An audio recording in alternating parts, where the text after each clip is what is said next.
Yan, magandang umaga po sa inyong lahat. So ito po yung bagong dating natin na mga manok. Ayan oh. Nalagyan na po natin dito sila sa may ano natin. Ito po yung kulungan ng kabila, malalaki. So ayan, 40 pieces po ito. Simulan po natin ulit mag-brooding. Ayan. Teka lang po, lalagay ko lang saglit. Yan guys, so ayan na po sila, 40 pieces po yan. Nailagay na po natin. So, papakainin po natin sila ngayon ng chick booster, ano. Ito, buy one po yung aking napili ngayon kasi mas mura. Yan. Yan, sa pag maliliit pa lang po sila na ganyan, kakabagong dating. So, maganda pong turuan daw mo natin sila na tumuka. Ilalagay po natin yung pagkain nila dito sa may karton. Para pag tinutukan nila, tumutunog po yung karton. Parang naiinganyo po sila na tumuka. Ayan oh.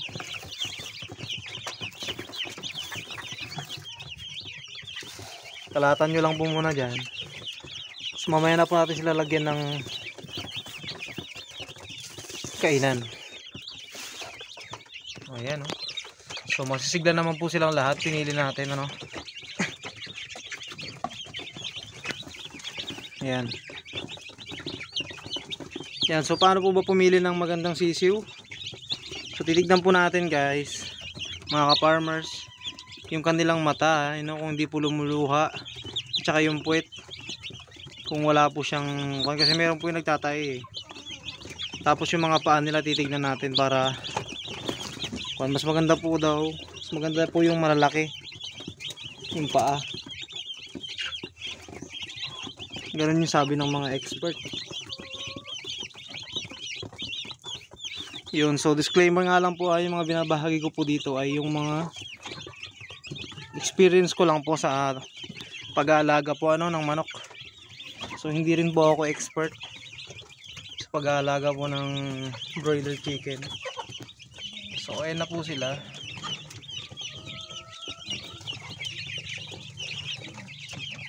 Ito naman po yung ating mga alaga 24 days. Ayan na po sila oh.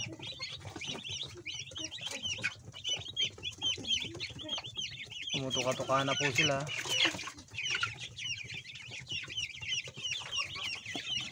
Ang ganda nilang pagmasdan eh pag ganyan palang kalalaki.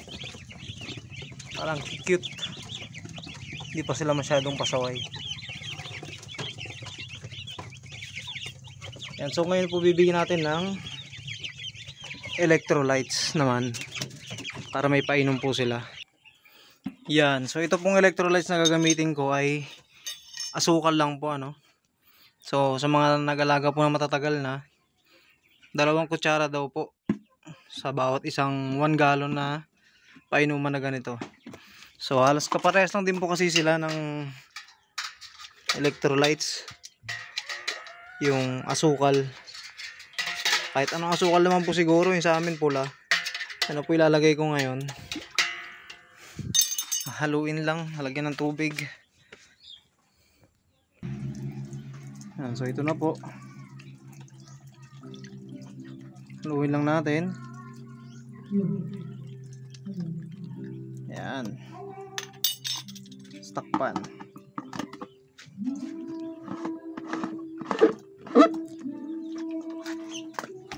Wal.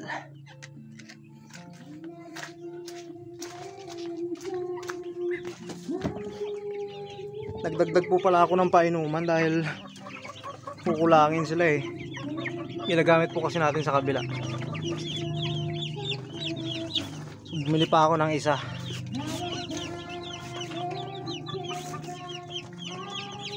Oops, lagyan natin dito sa gitna. Yun.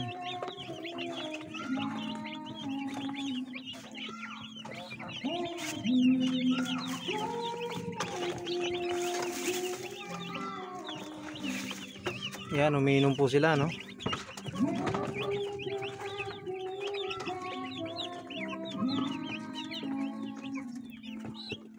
Yun, so unang araw pa lang naman po nila, siguro okay na yung isa.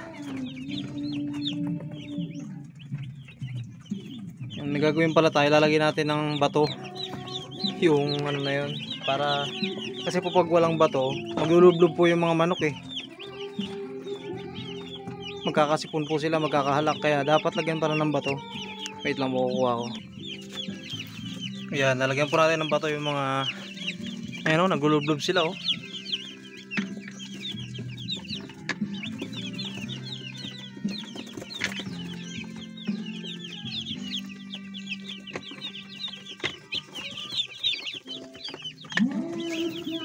Ayan. So okay na po yan, basta makainom sila.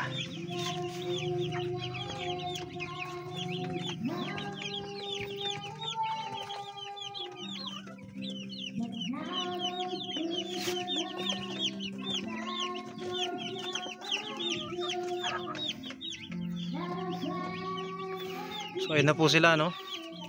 Sunod ko pong ayusin yung kanilang ilaw. Agad lang po. Yan, meron na pong ilaw sila, no? Para kitang kita nila yung kanilang pagkain.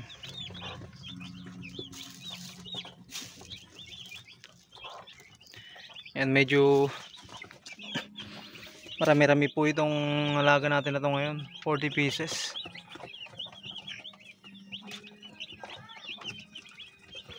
So ganyan lang po yung setup ng aking brooding. Ito, mainit naman na po itong pinagbubroodingan ko na to dahil kulob na po siya. Hindi ko na po talagyan sa ibabaw dahil may sara naman po yun dito sa may pinakang ano natin, pintuan. Sasarado ko na lang po palagi. Ayan. So malalaki naman na po yung ating mga dating alaga, 24 days na nila. Malamig naman po yung panahon ngayon, kaya pwede ko rin silang pagsabayin na isara. Ayan o. Kasi po pag mainit, tapos sasara natin, tapos ganyan na sila kalalaki, mahihirapan po yung mga manok. Kaya yun, kasi baka may magsabi na malalaki na yung isa tapos maliliit to, tapos isasara natin, syempre mainitan nga naman. So malamig naman po yung panahon ngayon dahil mag-December, kaya okay lang po yan magsabay. So yun lamang po, ano, brooding na naman po tayo. Kahit na hindi pa nabebenta yung kabila, para pag naubos po kasi yung kabila, meron na pong sumusunod. Tapos hanggang December na po yun. Marami pong bibili nun eh. So yun lamang po, at sunod na lang po, update ko po kayo sa mga anong susunod po natin gagawin dito sa ating brooding. 20 heads chicken. Thank you po.